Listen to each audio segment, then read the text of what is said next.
ওমা আজকে রান্না হয়নি আমাদের।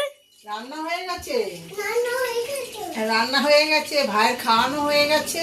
এখন ওই যে তোপসে মাছ এনেছে মাম্মা, আমি খাবো। আচ্ছা বড়া করেই খাবে। তোপসে মাছটাকে ধুয়ে নুন হলুদ মাখিয়ে রেখেছিলাম, আর এখানে নিয়ে নিয়েছি নুন, চিনি, কালো জিরে, গোলমরিচের গুঁড়ো, লঙ্কার গুঁড়ো, খাবার সোডা, হলুদ আর বেসন। এটাকে মেখে নেবো। মেখে নিয়ে তারপরে তোপসে মাছের বড়া করব। রান্না হয়ে গেছে বন্ধুরা, পরে দেখাচ্ছে। যে বেসনটা গুলে নিই।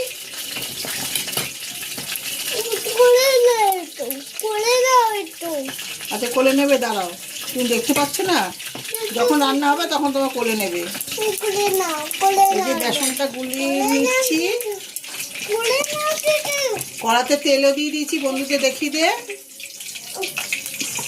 তেলটা গরম হলে একটা একটা করে মাখিয়ে ছেড়ে দেবো। এই যে বেসনটা গোলা হয়ে গেছে মশলা দিয়ে। এবার এই যে মাছটা বেসনের মধ্যে চুবিয়ে নিচ্ছি। এই যে কড়াতে তেলটাও গরম হয়ে গেছে। এবার একটা একটা করে আমি বেসন দিয়ে মাছটাকে কড়ার তেলে ছেড়ে দেবো।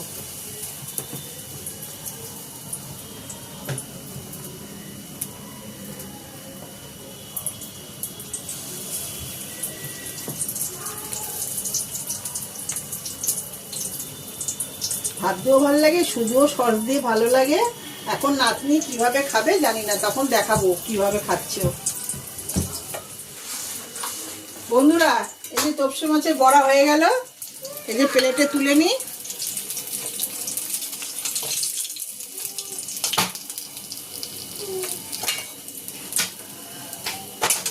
আর নাতনিকে যে খেতেও দিয়ে দিলাম, উচ্ছে ভাজা দিয়ে, কাঁটাপোনা মাছের কষা দিয়ে, আর টকের ডাল, আর তোপসে মাছের বড়া।